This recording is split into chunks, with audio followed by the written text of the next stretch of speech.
दोस्तों, आज के इस वीडियो लेक्चर के अंदर हम लोग करने वाले हैं बहुत ही प्यारा सा टॉपिक जिसका नाम है डेप्रिसिएशन।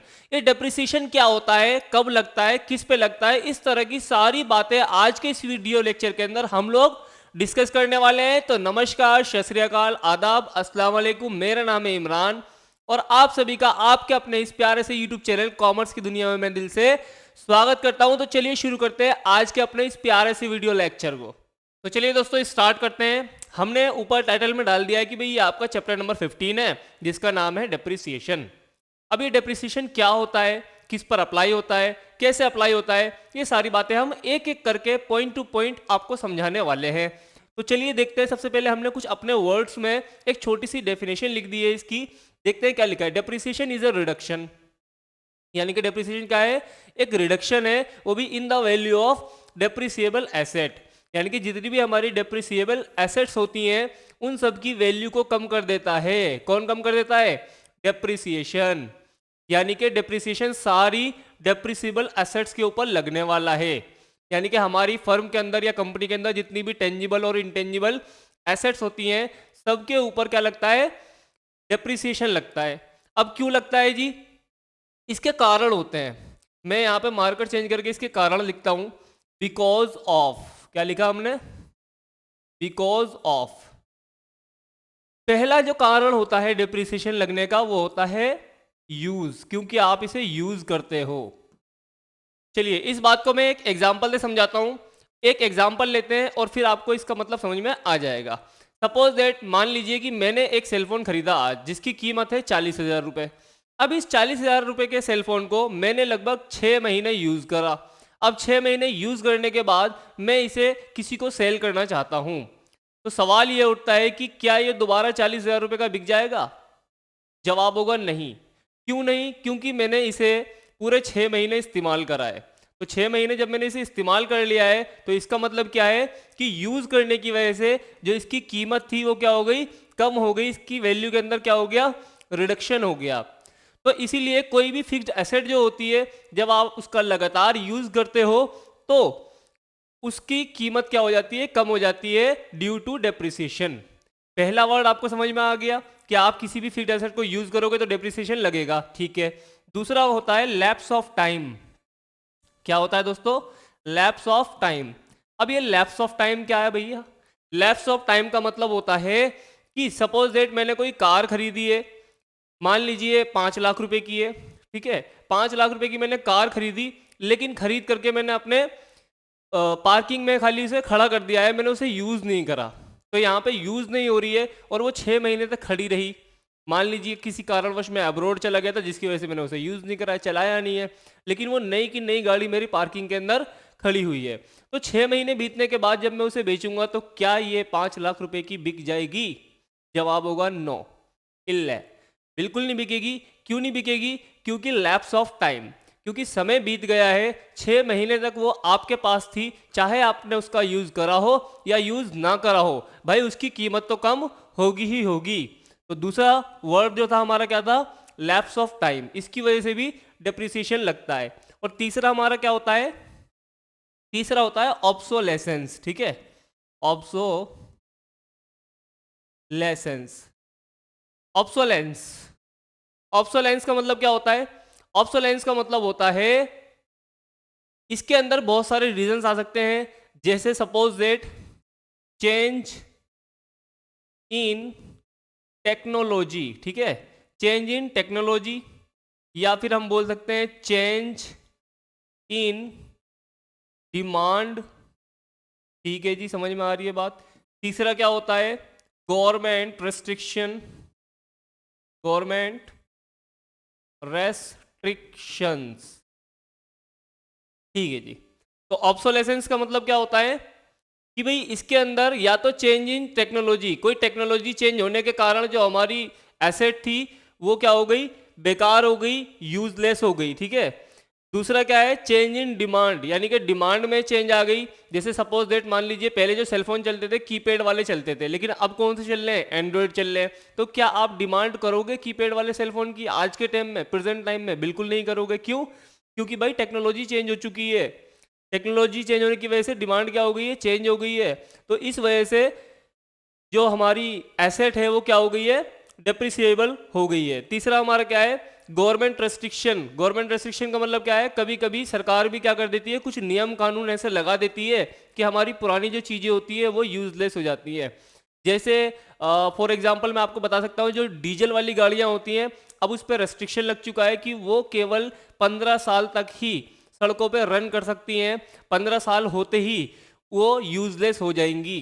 क्यों हो जाएंगी, क्योंकि गवर्नमेंट का मानना है कि डीजल की जो गाड़ियाँ होती हैं 15 साल के बाद ज़्यादा पोल्यूशन क्रिएट करती हैं। तो इस वजह से गवर्नमेंट ने क्या लगा दिया, एक रिस्ट्रिक्शन लगा दिया, जिसकी वजह से डीजल की गाड़ियाँ क्या हो जाएंगी, बेकार हो जाएंगी, यानी कि उस पर क्या लग जाएगा, डिप्रिसिएशन लग जाएगा और यूजलेस हो जाएंगी वो। तो इस तरीके से हमने देखा कि डिप्रिसिएशन जो होता है वो किसी भी डेप्रिसिएबल एसेट्स की वैल्यू को क्या करता है, कम करता है। यदि आप उसे यूज कर रहे हो, या फिर लैप्स ऑफ टाइम यानी कि कुछ समय तक आपने रखा हो, या फिर ऑब्सोलेसेंस का मतलब मैंने आपको बता ही दिया है, कोई भी चेंजेस अगर उसके अंदर आता है। तो ये बात हमने क्या देखी कि भाई रिडक्शन होता है और डेप्रिसिएबल एसेट्स के ऊपर होता है। अब बात करते हैं ये डेप्रिसिएबल एसेट्स के अंदर क्या क्या चीजें आने वाली है, तो चलिए देखते हैं। तो चलिए हमने नेक्स्ट पेज ले लिया है। अब पहले हम आपको सिखाएंगे कि ये डेप्रिसिएबल एसेट्स कौन सी होती हैं। ठीक है जी, डेप्रिसिएबल एसेट्स कौन सी होती है। तो डेप्रिसिएबल एसेट्स का मतलब होता है कि ऐसी एसेट जिसके ऊपर डेप्रिसिएशन लगता है।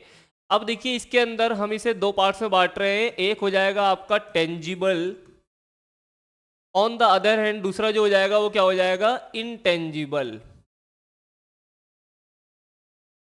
अब ये टेंजिबल और इनटेंजिबल क्या चीज होती है जी।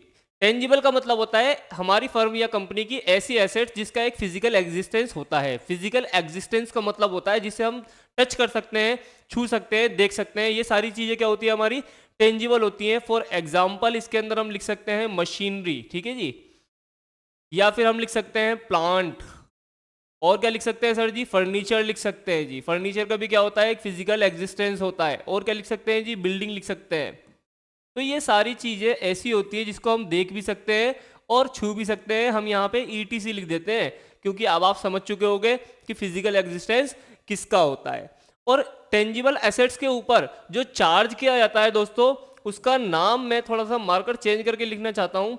जो इसके ऊपर चार्ज होगा इसी को हम बोलेंगे दोस्तों डेप्रिसिएशन। इस पे जो लगता है वो क्या लगता है, डेप्रिसिएशन लगता है। ठीक है जी, बात समझ में आ गई, इस पे डेप्रिसिएशन लगता है। लेकिन एक बात और याद रखेंगे, यहाँ पे एक एक्सेप्शन केस भी होता है। क्या होता है एक्सेप्शन केस, एक ऐसा असेट भी है जिसका फिजिकल एग्जिस्टेंस है, जिसे हम देख सकते हैं, छू सकते हैं, लेकिन फिर भी उसको हम डेप्रिसिएशन में शामिल नहीं करते, मतलब उसके उसके ऊपर डेप्रिसिएशन चार्ज नहीं करते।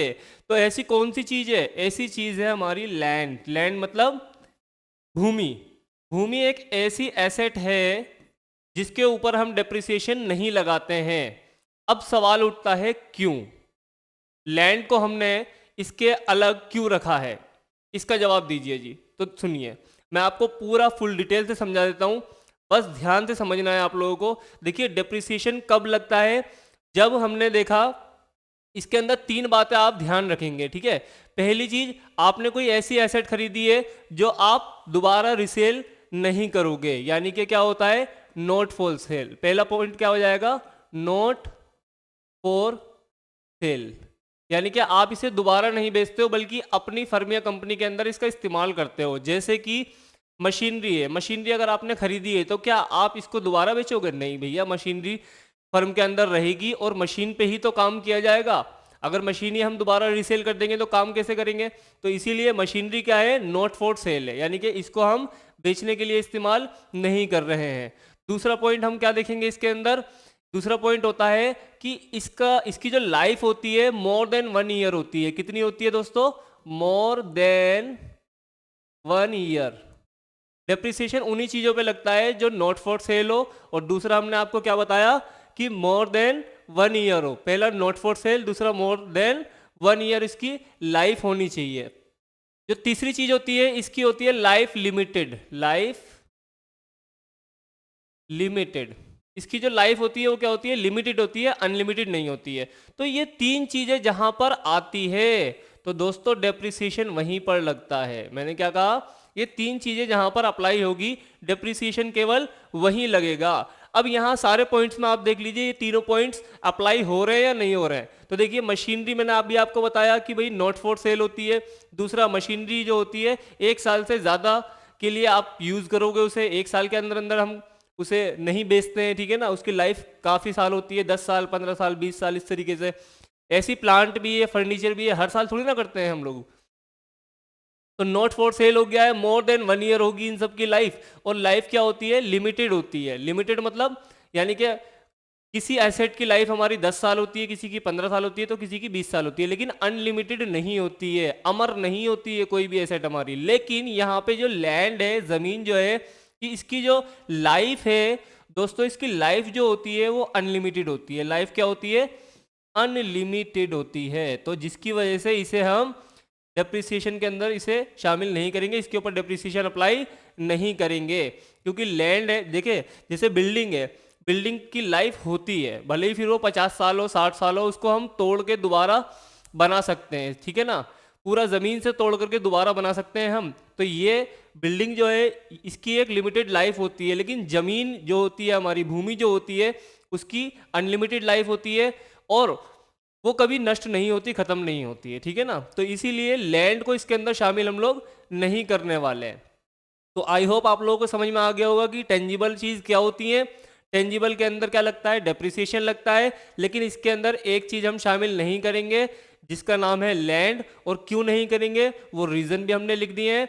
अब बात करते हैं हम इनटेंजिबल की। किसकी बात करते हैं दोस्तों, इनटेंजिबल की। ये इनटेंजिबल क्या चीज़ होती है जी, इनटेंजिबल और पता लग जाए तो फिर ठीक हो जाएगा मामला ना। तो दूसरा हमारा क्या है, इनटेंजिबल।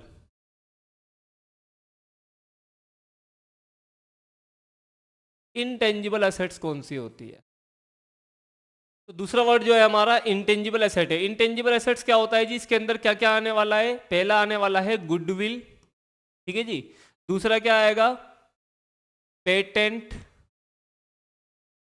तीसरा क्या होगा, कॉपीराइट। ट्रेडमार्क भी ले सकते हैं, ठीक है जी, trademark. Technical know how, technical पूरा नहीं लिख रहा हूँ मैं, बोल रहा हूँ पूरा, ठीक है ना, टेक्निकल नो हाउ, ईटीसी लिख देते हैं, ठीक है। तो ये जो हमारी एसेट्स होती हैं कौन सी होती हैं, ये इंटेंजिबल होती हैं, क्योंकि ना तो हम इसे देख सकते हैं ना ही छू सकते हैं, लेकिन इनकी वैल्यू ज़रूर होती है, ठीक है ना, हर फर्म की, हर कंपनी की।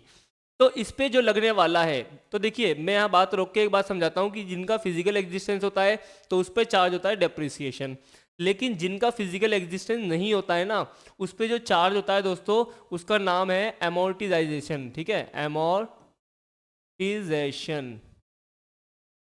इस पे जो चार्ज होगा वो क्या होगा, एमोर्टाइजेशन होगा। क्यों होगा, क्योंकि इनका फिजिकल एग्जिस्टेंस नहीं था, ठीक है। तो ये बात आप ध्यान रखेंगे। वैसे आपके सिलेबस में जो है वो हमारा क्या है, डेप्रिसिएशन वाला पार्ट है जिनका फिजिकल एग्जिस्टेंस होता है। लेकिन ऑन द अदर हैंड मैं आपको एक बात और बताना चाहता हूँ कि ये कई तरह के होते हैं। एक और है हमारा जिसका नाम होता है डिप्लीशन, ठीक है। डिप्लीशन किन चीज़ों पे लगता है, जैसे कोयल माइन वगैरह जो होती हैं उस पर लगता है। मैं डिप्लीशन भी बता देता हूँ आप लोगों को। डिप्लीशन किस पे लगता है जी, डिप्लीशन लगता है जो कोयल माइंस वगैरह होती हैं उस पे लगता है। कोयल माइंस हैं या फिर गोल्ड माइंस हैं, ठीक है ना,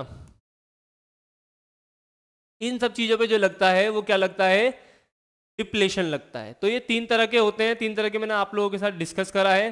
तो आई होप आप लोगों को ये समझ में आ गया होगा। लेकिन अब बात करते हैं कि इसे चार्ज कैसे किया जाता है, ठीक है ना। तो चार्ज कैसे किया जाता है, चलो मैं आपको बताता हूँ, और क्यों चार्ज किया जाता है ये भी बताता हूँ। ये चार्ज किया जाता है मैचिंग कॉन्सेप्ट की वजह से। किसकी वजह से, मैचिंग कॉन्सेप्ट। अब ये मैचिंग कॉन्सेप्ट क्या होता है सर जी, ये और बता दो तो फिर मज़ा आ जाएगा। तो मैचिंग कॉन्सेप्ट का मतलब होता है, सपोज दैट आपने कोई मशीनरी खरीदी है, कब खरीदी है, 1/1 सन 2020 को खरीदी है, ठीक है जी। और ये जो मशीनरी है इसकी जो कीमत है मान लीजिए 1 लाख रुपीज़ है। कितनी है, 1 लाख रुपीज़ की आपने मशीनरी खरीदी 1/1/2020 को। अब आपने इसका जो पेमेंट करी है वो तो आप एक बार में कर दोगे, लेकिन क्या इसका बेनिफिट आपको एक ही दिन में मिल जाएगा या 1 साल में मिल जाएगा। मान लीजिए जो इसकी यूज़फुल लाइफ है वो कितनी है, यूजफुल लाइफ जो है मान लीजिए इसकी कितनी है, 10 ईयर्स की है, ठीक है, 10 साल की है। चलिए 10 साल की लाइफ है और मशीनरी की कीमत कितनी है, 1 लाख रुपए है। तो आप मुझे ये बताइए कि 10 साल तक जब आप इसे पूरा यूज कर लोगे तभी तो आप बोलोगे कि भाई आपने पूरा पैसा वसूल कर लिया, यानी कि 1 लाख रुपए की जो मशीनरी थी उसे कंज्यूम कर ली उसकी सर्विस। लेकिन इसकी जो पेमेंट करोगे आप, जब प्रॉफिट एंड लॉस अकाउंट बनाएंगे हम, तो आप इसकी पेमेंट क्या कर दोगे, पहले ही कर दोगे, एक बार में कर दोगे। तो एक बात बताइए, जब आपने पेमेंट कर दी है इसकी, तो क्या पूरे 1 लाख रुपए आप पहले साल में ही दिखा दोगे? जवाब होगा नहीं। क्यों नहीं होगा? क्योंकि एक साल के अंदर आप 1 लाख रुपए का कंजम्पशन नहीं करने वाले हो, बल्कि आप क्या करोगे, इसको 10 से डिवाइड करेंगे तो कितना आ जाएगा, 10,000। यानी कि फर्स्ट ईयर की अगर मैं बात करूं, ठीक है, फर्स्ट ईयर के अंदर जो आप कंजम्पशन करोगे इसका कितना करोगे, 10,000 रुपये का करोगे। कितने का करोगे, 10,000 रुपये का। अगले साल फिर 10,000 रुपये का करोगे।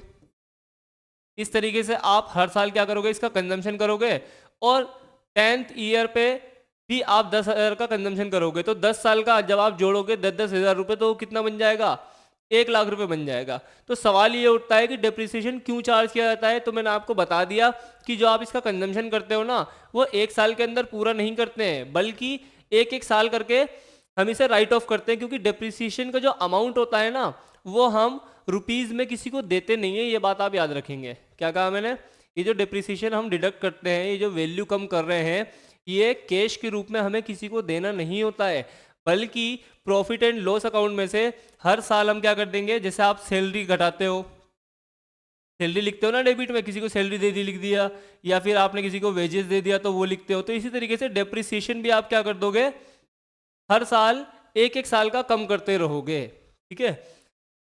जब आप एक एक साल का कम करते रहोगे तो अपने आप ऑटोमेटिक 10 साल में पूरे 1 लाख रुपए क्या हो जाएंगे, राइट ऑफ हो जाएंगे। लेकिन मान लीजिए 1 लाख रुपए डायरेक्ट आपने कम कर दिए, तो क्या आपने उसका यूज कर लिया है, यूज नहीं करा है। तो यहाँ पे हम मैचिंग कॉन्सेप्ट का क्या कर रहे हैं, वायलेशन कर रहे हैं। तो मैचिंग कॉन्सेप्ट ये कहता है कि हमारा जो इनकम है और जो एक्सपेंस है वो क्या होना चाहिए, इक्वल होना चाहिए।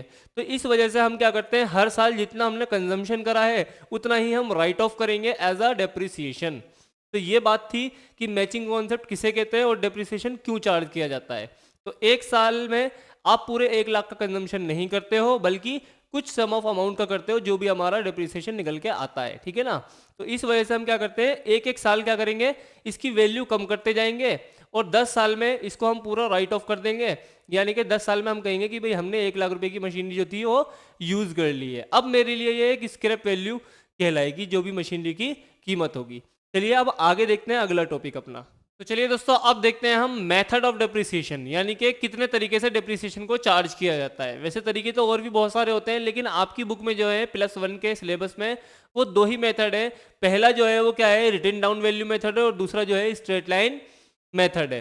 तो इन दोनों में क्या डिफरेंस होता है और इनके और क्या क्या नाम होते हैं, मैंने आपके सामने लिख दिया है। भाई रिटन डाउन वैल्यू मेथड का दूसरा नाम होता है डिमिनिशिंग वैल्यू मेथड, और तीसरा नाम होता है रिड्यूसिंग वैल्यू मेथड।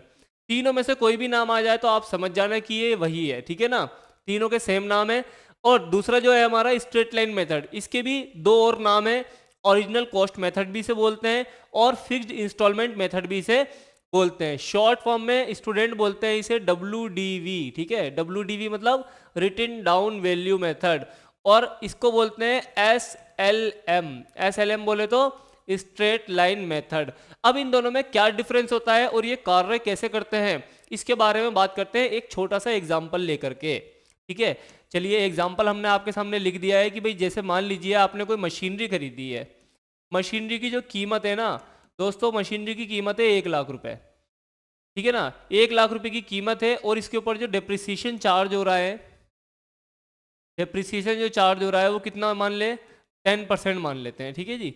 10% क्या हो रहा है, डेप्रिसिएशन चार्ज हो रहा है। अब ये कह रहा है कि भाई 3 साल के बाद मशीनरी की कीमत क्या होगी, ठीक है, आफ्टर 3 months, मैंने एक छोटा सा नॉमिनल सा एक एग्जांपल लिया है, समझते हैं इसे, दोनों में अंतर समझ में आ जाएगा आपको। अब जैसे मशीनरी मान लीजिए कितने की है, 1 लाख रुपए की है, डेप्रिसिएशन 10% है और 3 साल का हमें बताना है। तो एक बात बताइए, जब हर साल 10% कम होगा तो ये कौन सा मेथड है, रिटन डाउन वैल्यू मेथड है। तो फर्स्ट ईयर के अंदर हम बात करें अगर, ठीक है, फर्स्ट ईयर के अंदर मशीनरी जब आप यूज़ कर लोगे पूरी, तो इसकी कीमत कितनी बचेगी। तो देखिए 1 लाख रुपए की आपकी मशीनरी थी, ठीक है जी, 10% जो हो जाता है वो कितना हो जाता है, एक जीरो कम कर देंगे यानी कि 10,000 हो जाएगा। जब आप 10,000 की मशीनरी यूज़ कर लोगे तो जो आपकी कीमत आएगी, कॉस्ट जो बच के आएगी end of the 1 month 1 year, तो वो कितनी आ जाएगी, 90,000 रुपये आ जाएगी। यानी कि मशीनरी आपकी कितनी बचेगी, 90,000 रुपये बचेगी पहले साल के एंड में, ठीक है ना, इस बात पे ध्यान रखना है। अब अगले साल जब नेक्स्ट ईयर आप निकालोगे, यानी कि सेकंड ईयर की बात करें अगर हम, तो सेकंड ईयर इसकी कीमत कितनी हो जाएगी, अगेन 90,000 का 10% निकालेंगे हम, तो 90,000 का 10% हो जाता है 9,000 रुपये, यानी कि 9,000 का यूज़ करा होगा आपने मशीनरी को। इसके बाद जो आपकी कीमत बच के आ जाती है वो कितनी आ जाती है, 81,000 रुपये। यानी कि 2 साल जब आप यूज़ कर लोगे तो मशीन की कॉस्ट जो बचेगी वो कितनी बचेगी, 81,000 रुपये बचेगी। और अगर मैं बात करूँ थर्ड ईयर की, तो थर्ड ईयर अगेन इस पर कितना लगेगा, 10% का डिप्रिसिएशन लगेगा, यानी कि ये कितना हो जाएगा, 8100 हो जाएगा। इसे भी हम क्या कर देंगे, रिड्यूस कर देंगे, तो ये आपका कितना आ जाता है, देख लेते हैं,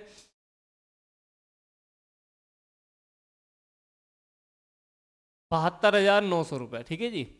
72,900 रुपये की मशीनरी बचेगी 3 साल इस्तेमाल करने के बाद। ये जो हमने यूज़ करा है, ये यूज़ करा है हमने WDV मेथड, ठीक है ना, रिटन डाउन वैल्यू मेथड। इस तरीके से कैलकुलेट किया जाता है। इसका मतलब होता है कि जितनी आपने यूज़ कर ली उसके ऊपर लगेगा अगले साल का डेप्रिसिएशन, ठीक है।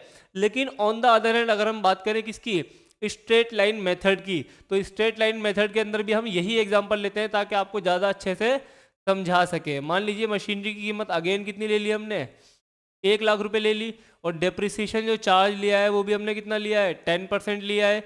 और जो हम निकालेंगे ये भी कितना निकालेंगे, 3 ईयर्स के बाद इसकी कीमत कितनी होगी हम ये देखते हैं, ठीक है ना। तो चलिए फर्स्ट ईयर इसकी कीमत कितनी होगी देखते हैं जरा सॉल्यूशन के अंदर। अगर मैं बात करूं कि भाई 1 साल के बाद मशीन की कीमत कितनी बचेगी, तो आप कहोगे जी 1 लाख की मशीनरी थी जिसमें 10% आपने क्या लगा दिया, डेप्रिसिएशन लगा दिया, तो 10% यानी कि हो जाता है 10,000 रुपये। जब आप कम करोगे तो कितना आ जाएगा, ये आ जाएगा आपका 90,000 रुपये। अब यहाँ पे बहुत ज़्यादा ध्यान देना है आपको कि अगले साल जो डेप्रिसिएशन लगेगा, यानी कि सेकेंड ईयर जब आप डेप्रिसिएशन घटाओगे तो कितना घटाओगे। तो इसके अंदर हमेशा याद रखना, स्ट्रेट लाइन का मतलब होता है एक सीधी लाइन, यानी कि एक सीधा सीधा चार्ज होगा और किसके ऊपर होगा, जो आपकी ओरिजिनल कॉस्ट होती है मशीनरी की या किसी भी एसेट की, उसके ऊपर लगता है। यानी कि हर बार जो लगेगा डेप्रिसिएशन किस पे लगेगा, 1 लाख रुपए लगेगा, यानी कि 10,000 रुपये अगेन यहाँ पे क्या कर देंगे हम, डिडक्ट कर देंगे। तो 10,000 कम होकर के ये कितना आ जाएगा आपका, 80,000 आने वाला है। और अगर मैं बात करूँ थर्ड ईयर की, तो थर्ड ईयर के अंदर क्या होगा जी, अगेन 1 लाख का 10% कितना हो जाएगा, 10,000 हो जाएगा।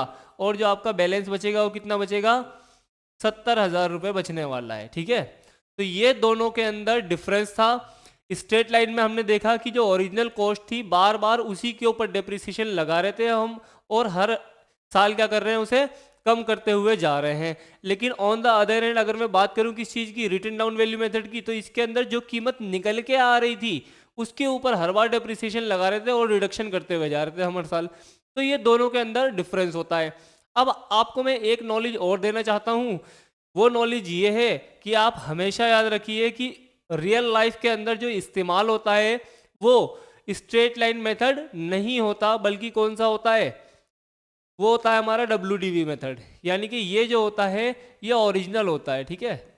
रियल लाइफ में इसी को ही अप्लाई करा जाता है, ये ओरिजिनल होता है। और प्रैक्टिकल लाइफ के अंदर क्या करा जाता है, इसी को यूज़ करा जाता है, किसी और को यूज़ नहीं करा जाएगा। ये जो मेथड है ये गलत है। क्यों गलत है, क्योंकि देखिए यहाँ पे जो आपकी मशीनरी की कीमत निकल के आ रही है कितनी आ रही है, 72,900 आ रही है, लेकिन वहाँ पे कितनी आ रही है, 70,000 आ रही है। एक वीडियो लेक्चर मैं ज़रूर बनाऊंगा इसके ऊपर कि दोनों के अंदर क्या डिफरेंस आता है, क्यों डिफरेंस आता है, ठीक है ना। अभी ये जो वीडियो है बेसिक की वीडियो है, तो इसके अंदर मैं इस बात पे चर्चा नहीं करूंगा, वो वीडियो जल्द ही अपलोड करने वाला हूं मैं। तो अभी आप इतना समझ लीजिए कि स्ट्रेट लाइन मेथड क्या होता है और WDV मेथड क्या होता है, और रियल लाइफ में हम किसे अप्लाई करते हैं, WDV मेथड को अप्लाई करते हैं।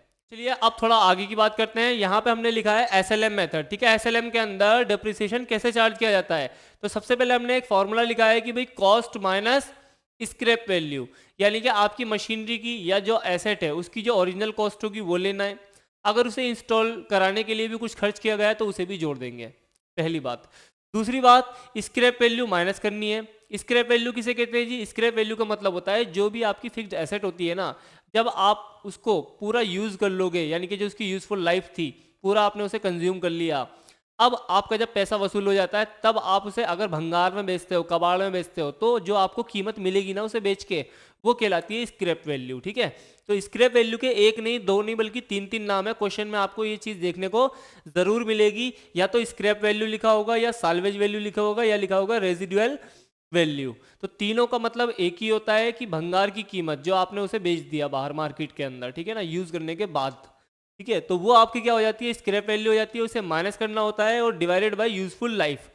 यूजफुल लाइफ का मतलब क्या है, अगर मशीनरी जो है हम ईयर्स में काउंट कर रहे हैं कि भाई 1 साल 2 साल 3 साल इसको हमने कंज्यूम करा है, तो उसे ईयर्स में लिखेंगे। कुछ चीज़ें होती हैं किलोमीटर में, कि इतने किलोमीटर चलने के बाद ये यूजलेस हो जाएगा, तो किलोमीटर या फिर आवर्स या फिर यूनिट, ठीक है।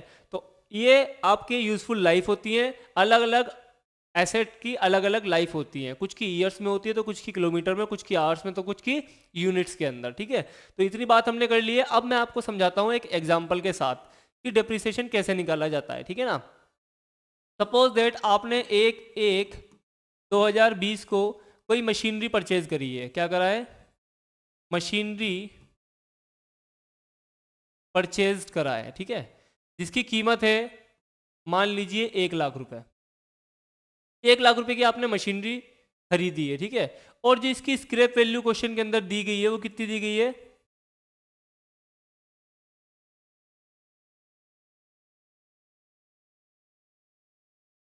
स्क्रैप वैल्यू जो हमें दी गई है मान लीजिए 10,000 रुपये दी गई है। कितनी दी गई है, 10,000 रुपये भंगार की कीमत।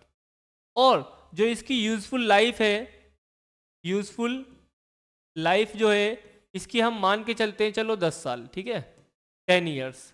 अब आपसे कोई पूछ रहा है कि भाई डेप्रिसिएशन निकाल के दिखाओ, डेप्रिसिएशन किस तरीके से निकाला जाएगा। तो आपको कुछ नहीं करना, आप लिखेंगे depreciation equal to cost. Cost कितनी है हमारी मशीनरी की, 1 लाख रुपए है, तो आप लिख दीजिए 1 लाख रुपए, कोई दिक्कत वाली बात नहीं है। माइनस स्क्रैप वैल्यू आपकी कितनी है, स्क्रैप वैल्यू हमें गिवन है कितनी है, 10,000 है, तो हमने लिख दिया 10,000, और divided by number of years, यानी कि यूजफुल लाइफ जो थी हमारी कितनी है, 10 साल की है, तो 10 लिख दिया हमने। अब आप इसे सॉल्व कीजिए, 1 लाख में से जब आप 10,000 घटाओगे तो कितना आएगा जी, 90,000 आ जाएगा। और 90,000 को जब 10 से डिवाइड करोगे तो कितना आ जाएगा, 9,000 रुपये आने वाला है। 9,000 रुपये, यानी कि जो डेप्रिसिएशन होगा हर साल आप कितना घटाओगे, 9,000 रुपये क्या करते चले जाओगे, रिड्यूस करते चले जाओगे। इस तरीके से आपका डेप्रिसिएशन निकल के आ जाएगा। आई होप आप लोगों को समझ आया होगा, आप इसे नोट कीजिए। तो चलिए दोस्तों, अब आपको पता लग गया कि डेप्रिसिएशन कैसे निकाला जाता है, ठीक है। जब आपको मशीनरी की कॉस्ट दी हो, स्क्रैप वैल्यू दी रखी हो और यूजफुल लाइफ दे रखा हो, तो आप डेप्रिसिएशन कैसे निकालेंगे आपने देख लिया। अब देख लेते हैं कि डेप्रिसिएशन रेट भी कैलकुलेट कर सकते हैं क्या, बिल्कुल कर सकते हैं। हम क्या लिखेंगे, डेप्रिसिएशन रेट। डेप्रिसिएशन रेट को फाइंड आउट करने का जो फार्मूला होता है वो क्या होता है भाई, जो भी आपका डेप्रिसिएशन वैल्यू था, ठीक है, डेप्रिसिएशन वैल्यू जो थी वो लिखना है आपको, डिवाइडेड बाय मशीनरी की जो कॉस्ट थी वो लिखना है, और इनटू आपको किससे करना है, 100 से। तो इस तरीके से आप डेप्रिसिएशन रेट भी निकाल सकते हो। जैसे पिछले क्वेश्चन को ही मैं ले लेता हूँ एग्जांपल के तौर पे, जो डेप्रिसिएशन आ रहा था वो कितना आ रहा था, 9,000 रुपये आ रहा था। इसके साथ में जो कॉस्ट थी मेरी मशीनरी की वो कितनी थी, 1 लाख रुपये थी, ठीक है ना। और इनटू में क्या कर दूंगा मैं, 100 कर दूंगा। इस तरीके से आपने देखा जो डेप्रिसिएशन हमारा चार्ज हो रहा है कितना हो रहा है, 9% आ जाएगा, ठीक है जी। यहाँ 5 जीरो से ये 5 जीरो कैंसिल हो गई, 9% जो आ जाएगा वो क्या आ जाएगा, आपका डेप्रिसिएशन रेट आ जाएगा। डेप्रिसिएशन रेट यानी कि इस दर से आप हर साल क्या कर रहे हो, मशीनरी की कीमत को कम करते हुए जा रहे हो। तो डेप्रिसिएशन निकालना आ गया, डेप्रिसिएशन रेट निकालना भी आ गया आप लोगों को। अब देख लेते हैं कुछ और। तो दोस्तों एक क्वेश्चन आप लोगों के सामने मैंने लिखा है भाई क्वेश्चन के अंदर कॉस्ट ऑफ मशीनरी जो है 1,00,000 रुपए है। 1,00,000 रुपए की मशीनरी है जिसकी स्क्रैप वैल्यू जो है वो कितनी है 10,000 है, और जो डेप्रिसिएशन रेट है वो 9% है। अब मान लीजिए फाइंड आउट करना है आपको क्या, फाइंड डेप्रिसिएशन। डेप्रिसिएशन कितना चार्ज होगा ये आपको बताना है। तो अब आप कहोगे कि इस सवाल के अंदर ऐसी क्या खासियत है जो आप स्पेशली लिख करके समझा रहे हो और हाईलाइट कर रहे हो। तो मैं आपको समझाना चाहता हूं कि इस तरीके के क्वेश्चन के अंदर कुछ छोटी सी बात है जो स्टूडेंट क्या कर देते हैं, हमेशा गलती कर देते हैं उसको समझने में, ठीक है ना। तो इसके अंदर हम क्या करने वाले हैं, ज़्यादातर स्टूडेंट्स को मैंने देखा है वो इसको कैलकुलेट कैसे करेंगे, पहले मैं ये बताता हूँ। स्टूडेंट क्या करेंगे, लिखेंगे 1,00,000, ठीक है जी। 1,00,000 में से वो क्या कर देंगे 10,000 माइनस कर देंगे, यानी कि वो कहेंगे कि जो 90,000 रुपये की मेरी मशीनरी आ गई है और 90,000 का क्या निकाल देंगे वो 9% निकाल देंगे। तो ज़्यादातर स्टूडेंट ना इस तरीके से इसे कैलकुलेट करते हैं जो कि गलत होगा। क्यों गलत होगा ये मैं आपको बता देता हूँ। हमेशा याद रखिए जब भी डेप्रिसिएशन का रेट दे रखा हो, क्या दे रखा हो, रेट दे रखा हो, तो स्क्रैप वैल्यू दी हो या ना दी हो इससे कोई फर्क नहीं पड़ता। आप इस क्वेश्चन के अंदर डेप्रिसिएशन डायरेक्ट चार्ज कर सकते हो, यानी कि 1,00,000 का आप सीधे कितना निकाल दो, 1,00,000 का आप 9% निकाल दो, वही आपका डेप्रिसिएशन होगा। 2 जीरो से 2 जीरो कैंसिल हो जाएगा और कितना आ जाएगा 9,000 आ जाएगा। ये बहुत इंपॉर्टेंट बात थी। अब सवाल उठता है सर ऐसा क्यों, आपने स्क्रैप वैल्यू को माइनस क्यों नहीं करा। तो चलिए थोड़ा सा बैक लेके चलते हैं आपको। रेट जब हमने निकालना सिखाया था अभी आपको, ठीक है, तो रेट जब हमने आपको निकालना सिखाया था डेप्रिसिएशन रेट, तो इसके अंदर आप ध्यान दीजिए कि आपने क्या वैल्यू पुट करी थी, आपने करी थी डेप्रिसिएटेड वैल्यू, यानी कि जो डेप्रिसिएशन निकल के आ रहा था, ठीक है, वो वैल्यू आपने रखी थी और डिवाइडेड बाय कॉस्ट करा था इंटू 100 करा था। और जब आपने डेप्रिसिएशन निकाला था तो 9,000 आया था। कैसे आया था, आपने स्क्रैप वैल्यू को क्या कर दिया था, माइनस किया था। मैं इसे हाईलाइट करता हूँ, जो ये 10,000 रुपये माइनस करे हैं, तो माइनस करने के बाद ही तो डेप्रिसिएटेड वैल्यू आई थी, ठीक है। डेप्रिसिएशन की वैल्यू 9,000 तभी तो आई थी जब आपने स्क्रैप वैल्यू माइनस कर दी थी। और इस 9,000 का यूज करके हमने क्या निकाला, डेप्रिसिएशन रेट निकाला।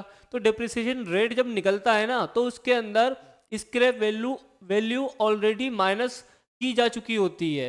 तो इसलिए जब हमें डेप्रिसिएशन रेट दिया हुआ होता है तो स्क्रैप वैल्यू को माइनस दोबारा हम नहीं करते हैं, बल्कि जो भी हमारी ओरिजिनल कॉस्ट होती है उसी का हम निकाल देंगे, चाहे फिर वो 9% हो, 8% हो, 10% हो, वट, ठीक है, कुछ भी हो हम डायरेक्ट निकाल देंगे।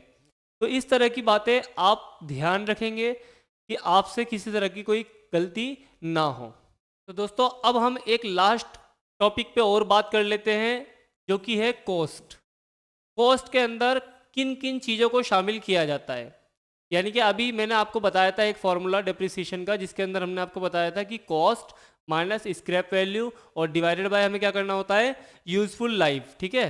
तो उसके अंदर जो कॉस्ट होती है, कभी कभी क्वेश्चन के अंदर बहुत सारी चीज़ें गिवन होती है, ठीक है, यानी कि कॉस्ट दे देगा, इसके साथ साथ स्क्रैप वैल्यू दे देगा, इंस्टॉलेशन चार्ज दे देगा, और एक आध चीज़ आपका माइंड डाइवर्ट करने के लिए और भी वो लिख देता है। तो हमें ये समझ में नहीं आता है कि हम कॉस्ट के अंदर किन किन चीज़ों को लिखेंगे। तो इसके अंदर आप हमेशा याद रखिए जो कॉस्ट होती है, कॉस्ट के अंदर हमें सिर्फ वो चीज़ें लेनी होती है जो उसकी ओरिजिनल कॉस्ट होती है, पहली चीज़, ठीक है। ओरिजिनल कॉस्ट जो मशीनरी की होगी उसे लेंगे, प्लस इंस्टॉलेशन चार्ज। अगर आप कोई इंस्टॉलेशन चार्ज दे रहे हो, ठीक है, मशीनरी को इंस्टॉल करने के लिए भी चार्जेस लगते हैं, तो अगर इंस्टॉलेशन चार्ज लग रहा है तो वो भी आप इसके अंदर क्या करोगे, इंक्लूड करोगे। अब एक सवाल आता है कि सर जी क्या इसके अंदर रिपेयर को भी हम इंक्लूड करेंगे। जैसे मान लीजिए आपने कोई सेकेंड हैंड मशीनरी खरीदी है और आपने पहले उसे रिपेयर करवा लिया और इसके बाद में आप उसे यूज़ कर रहे हो, तो क्या उस रिपेयर की कॉस्ट को भी इसके अंदर शामिल किया जाएगा। तो इसके लिए जवाब ये है कि अगर नॉर्मल सिचुएशन है, नॉर्मल मतलब अगर जो एक्सपेंस आप खर्च कर रहे हो वो नॉर्मल है, अगर आप एक्सपेंस जो कर रहे हो वो नॉर्मल है तो वो शामिल किया जाएगा, अदरवाइज नहीं किया जाएगा।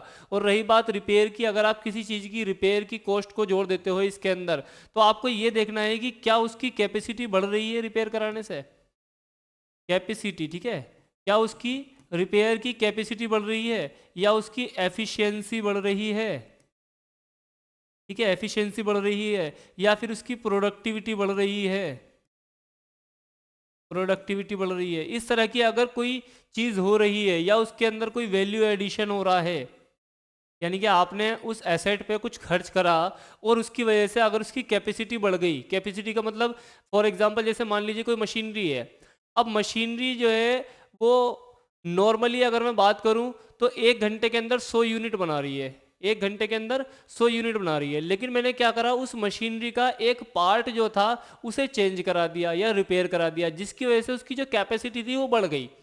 अब वो 1 घंटे में 100 नहीं बल्कि 1 घंटे में 150 यूनिट बना रही है, तो उसकी कैपेसिटी बढ़ गई है। तो अगर कैपेसिटी बढ़ गई है तो अवश्य ही उसको जोड़ेंगे इसके अंदर। दूसरी चीज़, अगर उसकी एफिशिएंसी बढ़ रही है यानी कि कार्य करने की क्षमता यानी कि स्पीड तेज़ हो जाती है, तो भी हम क्या करेंगे, उस कॉस्ट को इसके अंदर शामिल करेंगे। तीसरी चीज़ प्रोडक्टिविटी, प्रोडक्टिविटी का मतलब मैंने अभी आपको बता ही दिया है कि उसकी प्रोडक्शन करने की क्षमता क्या हो जाती है, बढ़ जाती है। वैल्यू एडिशन का मतलब क्या होता है, वैल्यू एडिशन का मतलब होता है जी, जैसे मान लीजिए कोई बिल्डिंग है, बिल्डिंग के ऊपर जो टेरेस था, टेरेस पे आपने क्या कर दिया, कोई बढ़िया सा बगीचा बना दिया या फिर आपने स्विमिंग पूल बना दिया, तो जिसकी वजह से उस बिल्डिंग की कीमत क्या हो जाएगी, बढ़ जाएगी। जब आप कुछ एडिशन कर दोगे तो उसकी वजह से क्या हो जाएगा, उस बिल्डिंग की कीमत बढ़ जाएगी। तो अगर कीमत बढ़ रही है, वैल्यू एडिशन हो रहा है, तो भी इसको अवश्य ही इसके अंदर हम जोड़ने वाले हैं। तो ये बात थी कॉस्ट की, कॉस्ट के अंदर क्या क्या चीज़ें शामिल की जाएगी और क्या क्या चीज़ें नहीं की जाएगी, ठीक है।